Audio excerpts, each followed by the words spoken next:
Welcome to Transmissions Alt Mode, where we look at the latest comics and other media featuring the Transformers. In this episode, we continue to explore Skybound's new Duke miniseries with a review of issue number 2. Will this miniseries tell us how Duke will go from a loner and fugitive to the founding leader of G.I. Joe in the Energon Universe? Today is Friday, February 2nd, 2024, and this is episode 375 of Transmissions Alt Mode.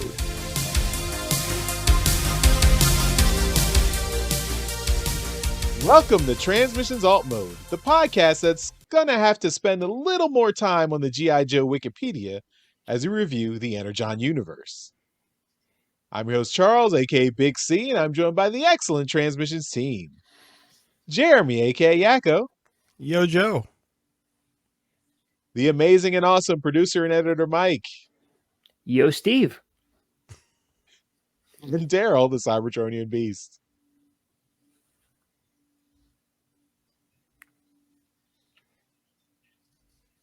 That was Snake Eyes. Snake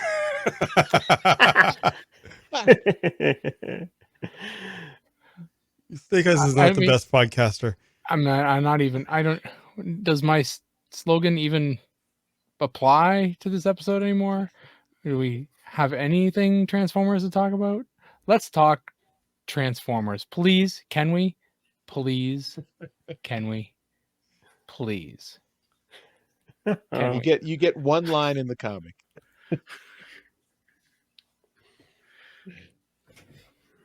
Yes, we are branching out a little bit, but it's in the shared universe. So you didn't complain this much about Void Rivals, Daryl. There were at least a couple pages.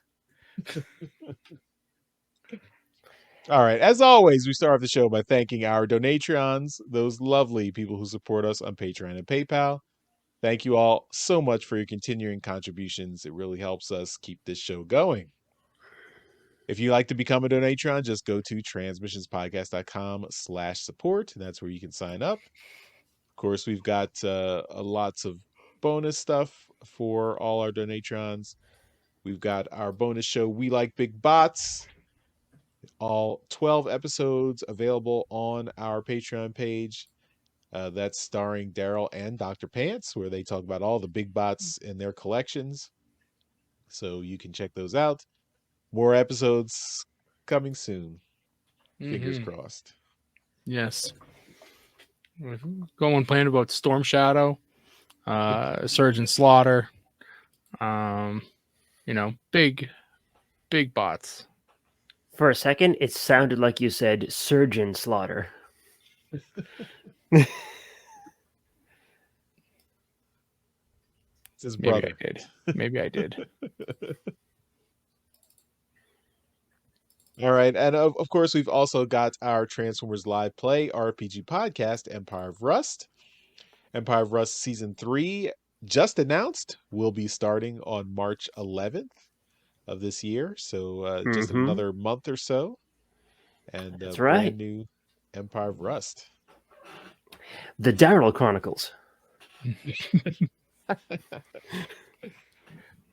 We've still got our continuing sideshow, the Rustford Files. We've got 3 more episodes of the Rustford Files to get out before we resume Season 3 of Empire of Rust. So stay tuned for those.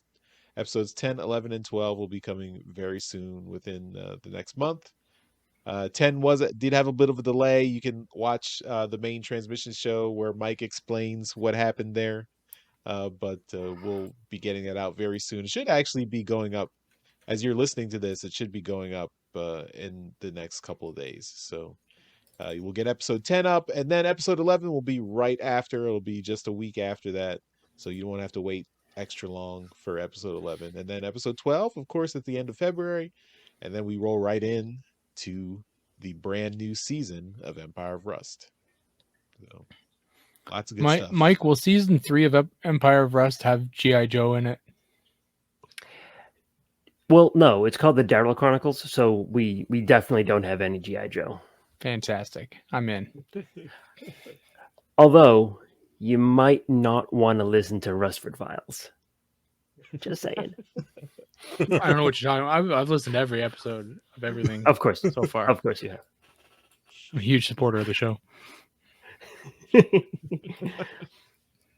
I have listened to every episode of We Like Big Bots. That's right. Good. He closes his eyes because it's a video show, so he just listens. I can't be bothered to look at it. You're crazy. Most of my YouTube consumption is just listening to it while I'm doing other things.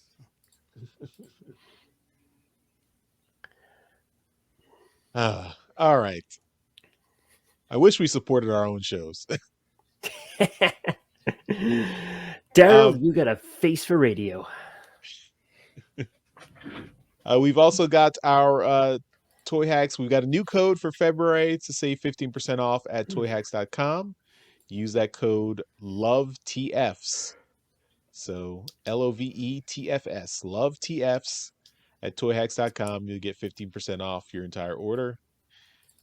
And of course, we've still got our Skybound Transformers #1 comic that is available on our website at transmissionspodcast.com/comic. So you want the custom cover with artwork by EJ Sue.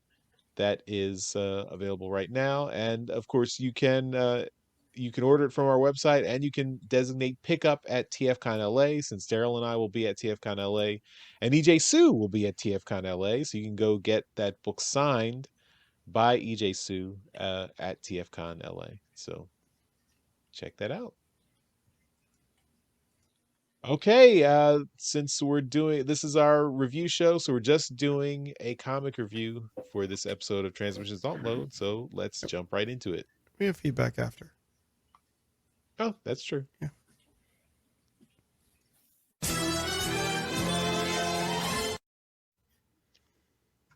All right. Much to Daryl's dismay, we are continuing our review of Duke.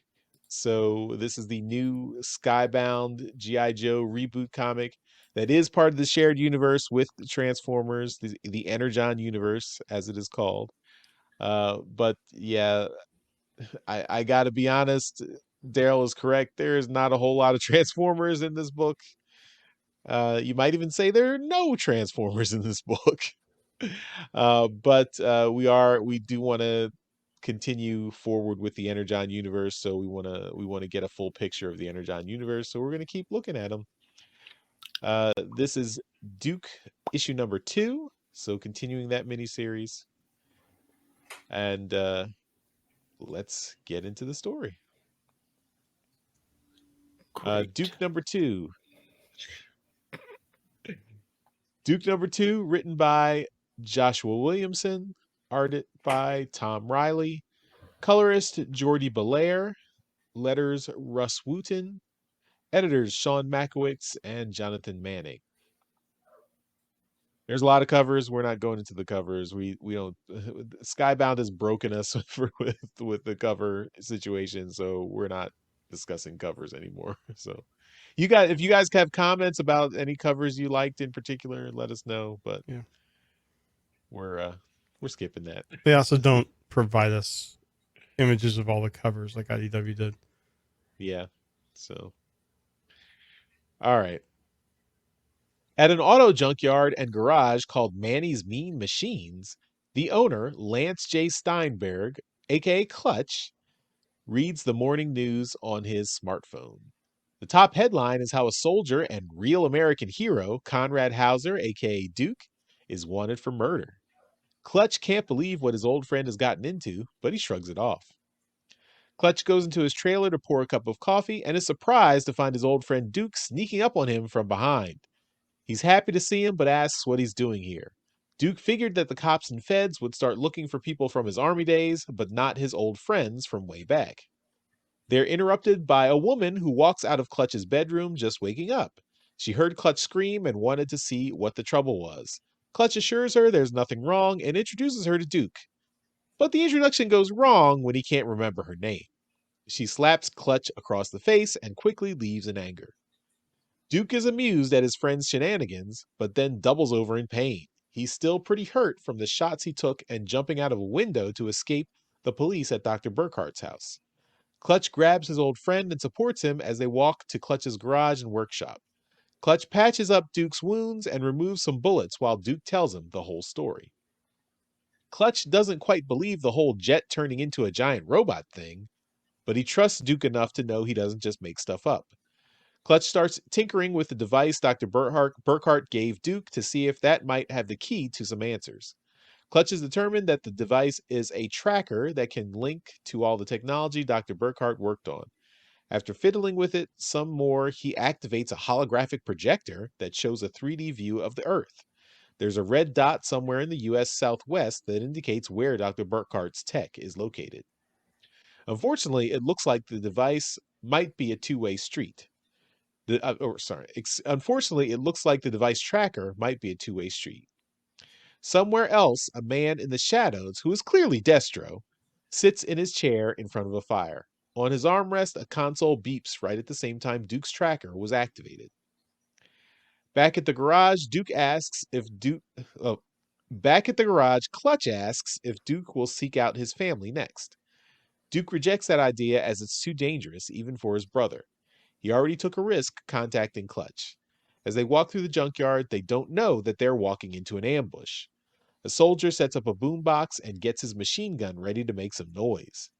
Suddenly, Rock and Roll opens fire, blasting one of Clutch's classic muscle cars to oblivion. Clutch and Duke hit the deck and run back into the garage. Rock and Roll calls out to the two to come out and catch the waves. They do just that as they bust through the closed garage door in a Humvee and drive away to escape. Rock and Roll is impressed, but he's still got some tricks up his sleeve. He sends 2 machine gun-equipped drones chasing after the car, firing continuously. While Clutch drives frantically to escape, Duke realizes that the drone's aim is bad on purpose because they're being herded into a trap. But the realization comes 2 seconds too late as expert sniper Stalker fires 2 precision shots, blowing out both front tires of the Humvee. Clutch and Duke crash into a pole with Clutch knocked unconscious. Duke gets out of the car ready for a fight with his assailants, but Stalker tries to talk him down first. He tries to get Duke to come quietly, but Duke is not listening. Stalker says fine, have it your way. He easily avoids Duke's punch and delivers a roundhouse kick, knocking Duke to the ground. Duke tries to get up and fight back, but he's done after another kick. Clutch and Duke wake up at the Pit, a decommissioned military facility. Stalker tells them they use it now as a safe house for high-risk prisoners before they are transported, and puts them in a cell. Stalker tells him he can't be on the run, and if he wants to see this through, he needs to trust the system. Duke is enraged and he yells that the system didn't trust him, so why should he believe anything they say? Stalker and Rock and Roll aren't listening as they walk away, but someone else is. In the next cell over, a beautiful dark-haired woman addresses Duke. He says they share a common goal since they both want freedom. So maybe they should work together to get it. Looks like the Baroness has arrived in the Energon Universe. To be continued. So, I'm interested in how the conspiracy is going to go. I wonder, like, just how much, like, I'm getting the feeling that Hawk captured Duke, but doesn't actually think Duke is a murderer and is going to kill everything. He's just like deciding if he's going to actually bring Duke in on the actual conspiracy, because I think Hawk knows that all the stuff that Duke saw is real, and whatever's going on, he's trying to get Duke to lead his team, because we know that's where it's going to end up, where Duke's going to be leading the G.I. Joe team. So I'm curious how that's going to go forward. It does look like I'm curious as to why the Baroness is here already. I wonder if I watched that Energon Universe trailer video that you guys talked about last week. And it looks like the trailer seemed to imply that the Baroness was on the G.I. Joe team working with Duke and the other G.I. Joe guys. So I wonder if that's going to be the angle they're going with here. Of course, from the 80s, the Baroness is Destro's girlfriend, lover, the villain and everything. I guess she was kind of a brainwashed villain in the GI Joe live action movie. If anyone remembers that, I don't know if they're gonna continue that for some reason in this story. I don't know, but I feel like Right, she's a that was character that's always kind of been able to play both sides if she wanted to. mm, in the '80s comic. That was kind of the story arc they did with her as well. Like she kind of betrayed Cobra and got brainwashed by them. Like mm, literally, they had a machine called like that actually brainwashed people. I mean, mm. it was the '80s. What do you expect, right?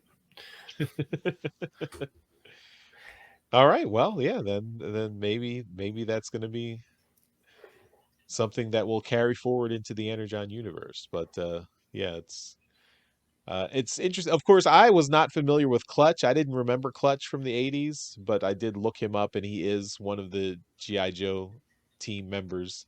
Of course, the mechanic of the GI Joe team. So clearly, those attributes are carrying forward in this comic, where he's has an auto shop, a junkyard, and is good with cars and stuff. So and he also is a bit of a like a ladies' man, a kind of a male chauvinist pig is how he was portrayed in the '80s cartoon or comic. So that was also a little bit of hint of that here too.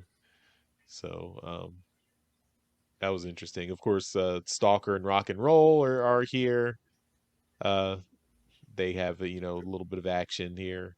I really like the Stalker shooting out the tires to show how accurate his sniper abilities are. That was a pretty cool scene.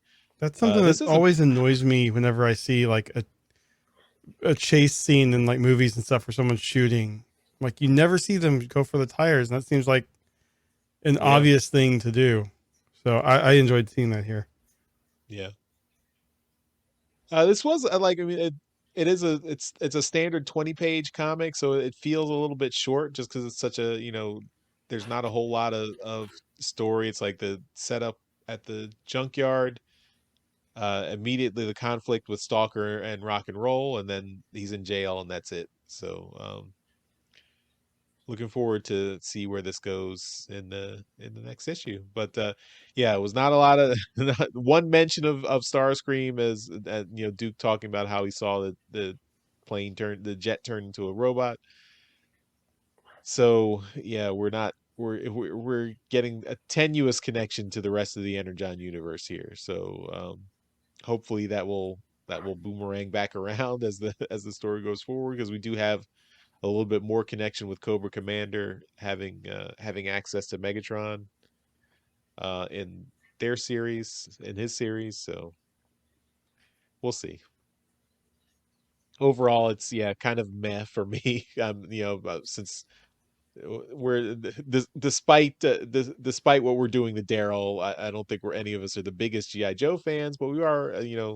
I'm interested in seeing where the story goes. But yeah, so far this issue was not amazing for me. So I'm gonna give it over to Daryl first. Let him get it out of his system. Let us know what you think of this. Wait, what are you doing to me? Torturing me? Is that what you're doing? Yes, we're torturing you by making you read a comic for 10 minutes that has nothing to do with Transformers. Uh,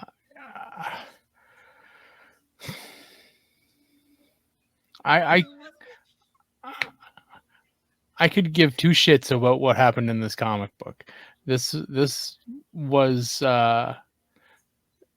like, I know who Duke is, and that was the only character that I knew going into this book.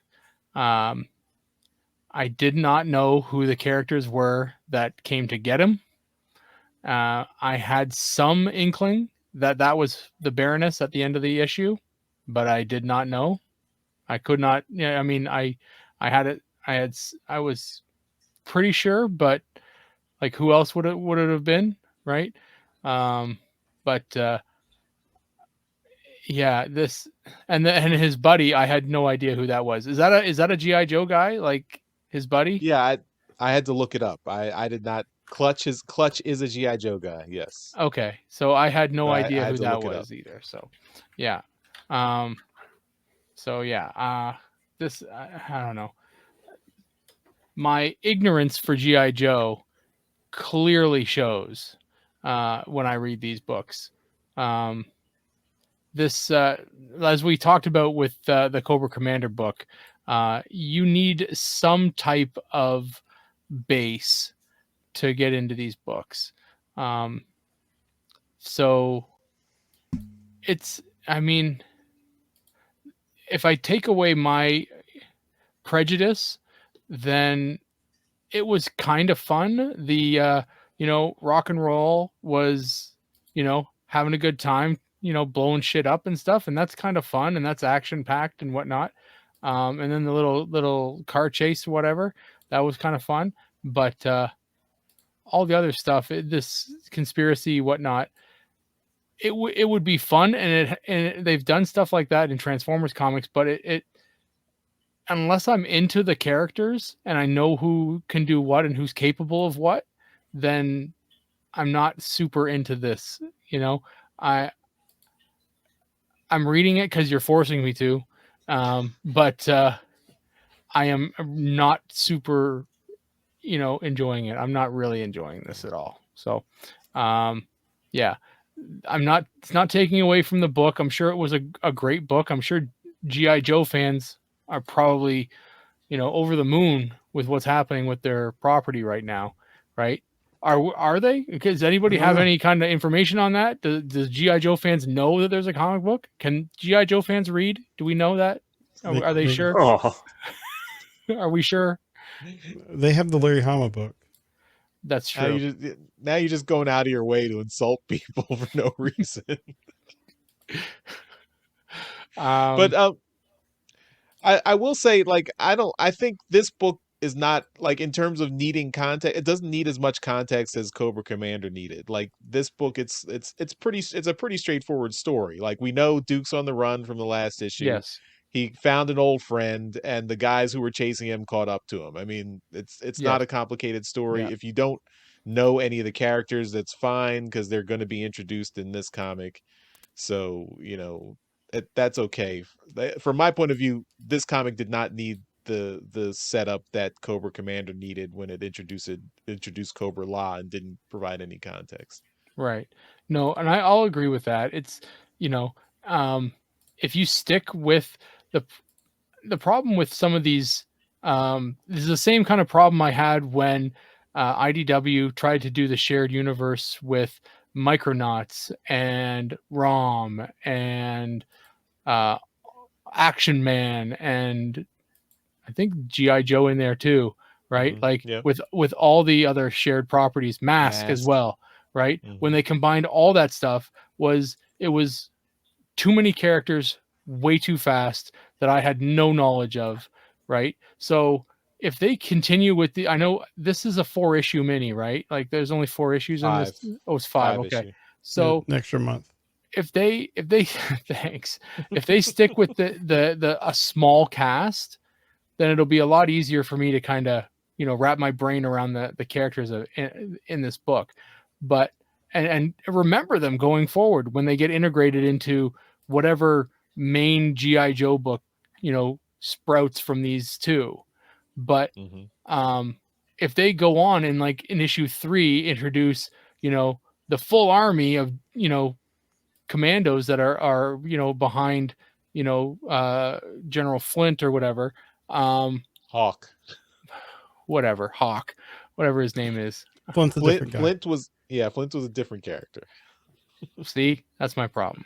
So if they produce all these characters that you're supposed to now get a handle on, it will cause me a lot of headaches, and I will not care.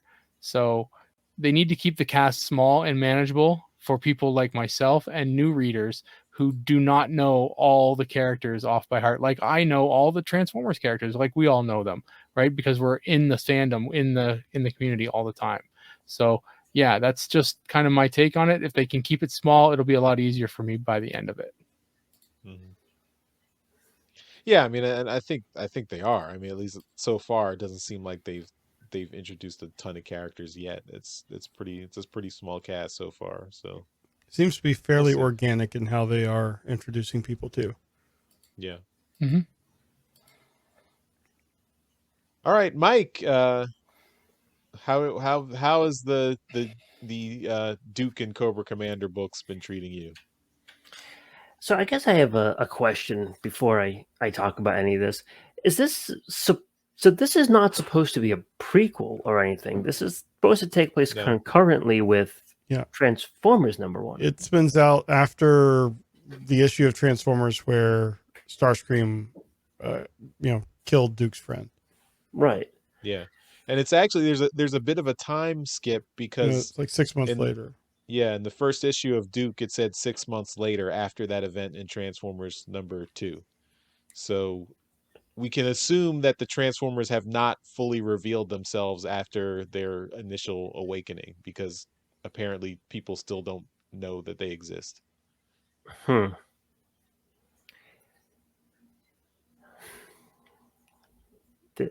Wow. Okay. All right. So I'll just kind of give my overall thoughts, at least on the book. It's just kind of meh for me. I'm not gonna repeat a lot of what Daryl says because I'm not as invested into GI Joe as other people are. But I will say this: the book itself, at least the action within it, it felt like a military operation. It felt like if the military wanted to catch this one guy who is like on the run, and he's just one dude, just one guy, it would be. It seems like it would be fairly easy for a fairly well trained military unit, even if it's just a unit of 2 people, to bring this guy down. And like the action, like the military part of this, felt like it really worked. It felt like okay, they tracked him to where he was visiting Clutch, and then they herded him to where they needed to be, and then that was that. They caught him. Like pretty simple, pretty straightforward. So in that respect, that makes a lot of sense. At the same time, though, like I think I have a bit more familiarity with some of these characters than Daryl does, but it just seems like okay, this is supposed to be Duke. This is supposed to be like the field commander of the GI Joe team, and they seem to bring him down really easily. Like it seems that he had almost like no skills. Well, I mean, Like, he is suffering from multiple bullet wounds and stuff. Excuses. And he just walked away from a car crash. Yeah. Where apparently he was not wearing a seatbelt. It's fucking GI Joe, you know. But no, I mean, like I said, it just seems like it was. I mean, it seems like it was easy, but also at the same time, like it shouldn't have been. So I don't. Was I on for the review of the first issue? I don't think so. Okay. I don't remember though. So short version on that, I kind of like what they did with, with like making him having to kind of figure out what's going on here. But I mean, this is 6 months after the Transformers show up. This is 6 months. Like, it feels like they would be putting together a team to deal with this kind of thing. Wait, hold on a second here. I think I'm jumping ahead of myself. So, who is GI Joe supposed to fight in this universe? Well, right now, GI Joe hasn't been officially established yet. But presumably it will be. So I mean, who's Destro and the only hints we have so far are like Destro has this Mars corporation that is doing some illegal arms development that Duke stumbled onto. But that's not in the real world we don't send the army to go take down a corporation in the United States. Like that's usually something for like the feds or the police to do. Yeah. So also, I mean, with comics nowadays too, a lot of books have really kind of gotten away from the idea of fighting like terrorists. Not like classic like 80s kind of terrorists that were always the the others, this other group that had no bearing or no impact on the United States. It was always this effectively this alien entity, alien civilization, alien that just again not. They went through great pains to dehumanize the terrorist in the 80s. And Well, I mean, Cobra La. That's that. I think that's what they're doing here. yeah, maybe. I mean, we just don't have enough pieces yet. So, Mm-hmm. I mean, Yeah. we'll have to wait and see. This is still just issue 2. Yeah. Yeah, I mean we're not getting like the original GI, like it's not like Transformers where they're just kind of rebooting the original Transformer story and coming from a place where everyone's familiar with that story where the Ark crash lands and all that and they're woken up and all that stuff. This GI Joe is going we're like a GI Joe 0 or -1 where we don't even have GI Joe together yet. We don't have Cobra together yet. We have no idea how those two teams are going to form. We have no idea what they're going to be fighting over. We have no idea how they're going to integrate with the Transformers if or interact with them at all, if they are going to interact at all. I mean, I think it that could. if okay, and again, I mean, Jeremy, you're right. Like, we just don't have enough pieces to really know what the what's coming down the line. But just from my point of view on this, like, if GI Joe is established to deal with things like alien threats and stuff like that, well, they've they've been here for like 6 months, and it just now making a response to this, and it's just. I mean, The timeline so far just feels bizarre. yeah, And it would be nice to have a lot more stuff laid out once, towards the end of the series. But I kind of feel like in modern time for GI Joe to work well, it needs to be some sort of multinational force, not just American. And we'll see where they go with this. But like as of right now, we're just seeing this is an American military operation, but GI Joe doesn't even exist yet. yeah. These are just other American military people tracking down Duke. Yeah. I don't know. I guess the my overall thought is like, okay, this issue and the previous one were fairly well written, and as as stories, they were fine. I'm certainly not invested in the characters, and I think that might be why I'm having some trouble with it. It's just I don't.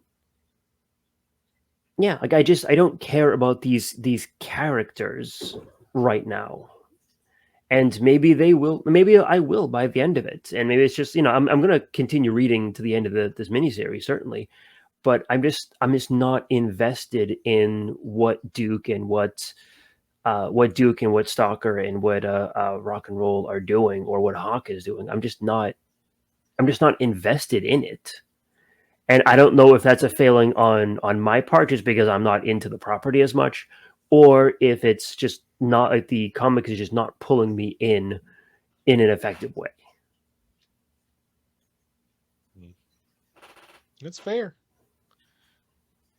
So we'll have to see. I mean, I think, yeah, it's definitely it's a big contrast with. I mean, and of course we're biased. We're all Transformers fans. We're biased, but the Transformers book hooked me right away. Like those first 3 issues, it just went from, for me, they went from strength to strength. Like every issue was adding things, and issue 4 was continued that pattern. So of course, Transformers had it has a more, it's coming from a more kind of familiar place. It's it's basically taking the bones of the original More Than Meets the Eye storyline from the first cartoon and going out from that, and then adding a lot of depth and new ideas on top of that. But you have that core that everyone's familiar with. With I GI Joe, wonder. it's a little it's just tougher. They're not taking the same route. And yeah, I mean, and I'm not being a GI Joe big GI Joe fan, it's not as interesting for me. I wonder if GI Joe fans are, or I should say, non-Transformers fans would have the same issue with the Transformers book.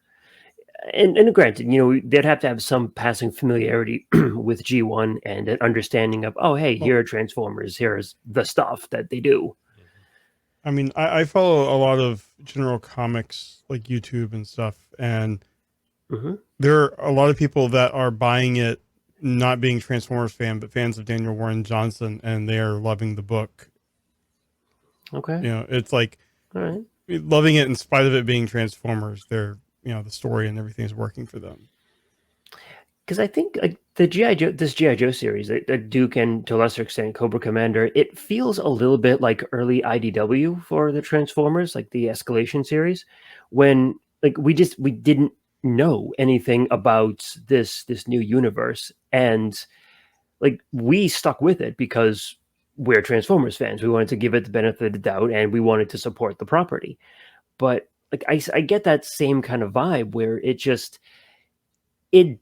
wasn't really like a pull you in, like a strong pull you in quick kind of story.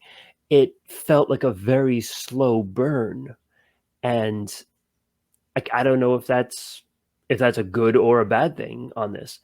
I mean, Jeremy, in your seeing other people react to the GI Joe book, are GI Joe fans reacting positively to it? I mean, yeah, I just glanced around his tank while you guys were talking, and that's a fairly large. It's like TFW 2005's GI Joe side of things, and they seem to be pretty happy, even with the Cobra Law stuff. From my brief looking, I mean, it seems like they're less happy with the Larry Hama book at this point, but they're enjoying the stuff. Wow. So I don't know. I mean, we should probably try to find some GI Joe podcaster and have them on and talk about it. I think that would be really interesting. Yeah, that'd actually be a really cool, a really cool crossover on that one. Yeah, crossover, like an 80s crossover. Yeah, but yeah, I'd really be interested to hear kind of from a GI Joe collector's perspective, whether or not they're feeling the same way about this book that we would feel about Transformers. Yeah. I mean, I think we can all agree we were complaining about the way IDW kind of forced the continuity to try to work. I mean, like their GI Joe continuity and Transformers continuity were separate until they decided they didn't want it to be separate, and then you had to really mess with the timeline to make some things work. And for everything else you can say about this is being done from the ground up with the integration plan from the start. So at least that one thing that we were asking for with the IDW universe is now happening here. True. Yeah, that's really all I got for it. It seemed pretty well written. Not really invested in it, but I'll stick with it for the next couple issues. But I'm hoping that something more happens to get me invested in this.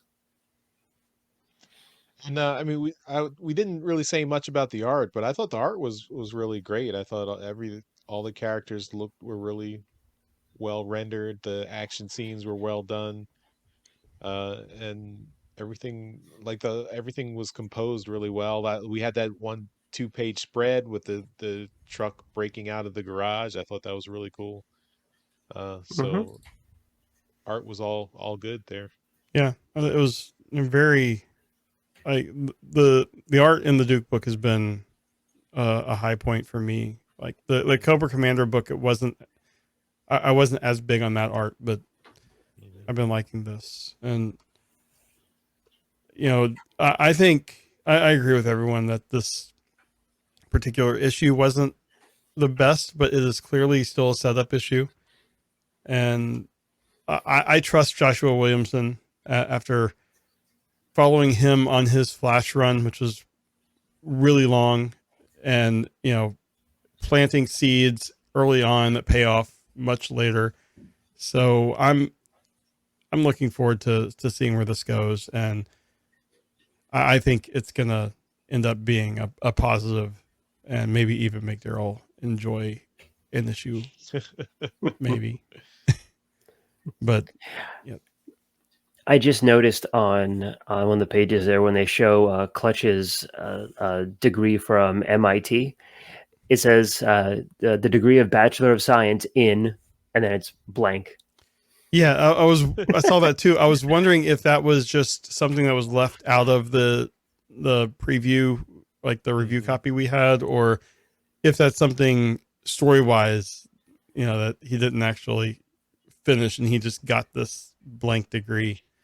So I mean, we'll have to see when the actual comic comes out this week. Yeah, I noticed that too. Yeah, it's weird.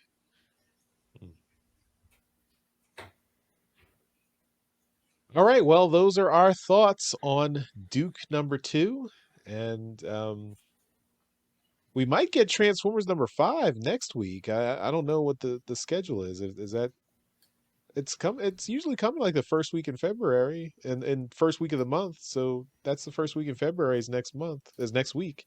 No, it's not next week. Okay. So and it's not the 7th of February. It is the 14th. It's Valentine's Day is when Transformers #5 comes out. Okay. Well, we'll be there. Talk about that. All right. Well, that's it for our review of Duke #2. Let's finish up the show with some feedback.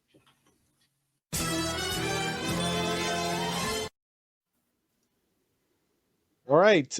So we do have a voicemail from our masterpiece donatron, John 4X Levengood. And I think Daryl's going to be excited about this one. So let's give it a listen. Hey guys, John 4X Levengood here. I got your back on something, Daryl. I got your back on watching the original Beast Wars cartoon. Mostly because the animation does kind of suck. I love the story, and I have watched it myself. However, I agree with you on that it is hard to watch, especially when you're used to more modern animation. So I just want you to know I do have your back on some things, just not everything. Talk to you later. Bye. He's still making you read the Duke and Cobra Commander books, Daryl. So you're not getting out of that. I mean, I'll take it where I can get it. But that animation is no good. I wanted to point out, I was talking to an employee at my LCS, and she had mentioned that this past week, her and her partner just started watching Beast Wars, and she wanted to ask me some questions, and I'm like, well, you can ask. I said, I've never watched it all the way through, but I can give you some pointers, and I know most of the story just because I've been in the fandom for a long time. And she's like, I'm at episode 11 right now in season 1, and she's like, blah blah blah this and blah blah blah that, and I'm like, yeah, no, stick with it because there's different things happen through the rest of the season, and then the seasons 2 things change, and then season 3 things change, and then so I'm giving her some tips, but she's enjoying the story. But I said, I haven't watched it. She's like, why didn't you watch it? And I said, I've seen episodes specifically, but I can't stand the animation. I cannot sit there and watch the animation. She's like, oh yeah, no, it's bad. So I'm getting a little bit of agreeing from her, but she is still watching it, kind of ironically. I mean, if you like the story, you can suffer through the animation. Yeah, I don't want to suffer. I feel like we're like it's not like stabbing you in the eyes. It's just old animation. It's not actually badly done. It was just that was the technology they had 25, 30 years ago. That was all that they had. You go back and watch an old Looney Tunes cartoon and you see the same background go, past them like 3 or 4 times. That's just what they did. But somehow that was better. No. Every time they were going to go pick up an object, it was a different color from the similar objects in the background. It's still better. No. It's not timeless. It's definitely not timeless. Yeah. I mean, I think like if you look at old like hand drawn 2D animation is timeless. Like it still looks good today as it did 50, 60 years ago. I mean, that's true. But the computer animation is like it's based on technology, and the technology gets better. It gets exponentially better every few years. Oh, So sure. yeah, They the need old to like they need to dig up the animation models and stuff and have someone use a modern rendering engine to recreate this animation. Beast Wars remastered. Yeah. But yeah, I mean, the go look at animation the in the first Toy Story is really starting to get dated now too. So yeah, Yep. That was the same Go- time. Go back to the 80s and look at the Money for Nothing video. Look at that animation. That's like the first instance of computer animation there. That looks Just look at ridiculous. the G1 Transformers episodes. Like there's a lot of shit in there. Yeah, well, I was talking about computer animation just specifically, but yeah, I mean, yeah, cheap 2D animation it sometimes doesn't hold. I mean, look at anything from Hanna-Barbera. It's some of it is rough, they had a certain style, but yeah, no, it gets harder and harder to watch those Beast Wars episodes if you are a visual person. So yeah. All right, Beast Wars is still great though. Yeah, everyone. It's old animation, but it's great. It's a great show. All right, but still better than those Machinima shows. Agreed. Yeah, there's no excuse for those shows. All right, well, that takes us to the end of this episode of Transmissions Alt Mode. As always, we give a shout out to our Masterpiece Donatrons. Those are the folks who continue to support the podcast at our highest level on Patreon. So that's why they get a mention in every episode. So thank you once again to John 4X11 Good and Demon Tech 82. You guys are awesome. And thank you to Mike for coming on this week. We'll all be waiting with bated breath for season 3 of Empire of Rust. Check that out at transmissionspodcast.com/rust. Anything else you want to show off while we got you here? No, that's just that. Just keep on listening to Empire of Rust. Give us some feedback. Join up the Discord and everything, and just keep on listening. All right, and everyone, keep watching and listening to Transmissions and Transmissions Alt Mode. We'll see you next time. Bye-bye. Bye. Bye, all. Later. Thank you for listening to this episode of Transmissions. If you'd like to join the conversation, travel to our Discord channel at transmissionspodcast.com/Discord. Want some cool transmission swag? Feast your eyes on our transmissions gear at transmissionspodcast.com/shop. If you'd like to support our podcast, go to transmissionspodcast.com/support or tell your friends about our show. We'll see you next time.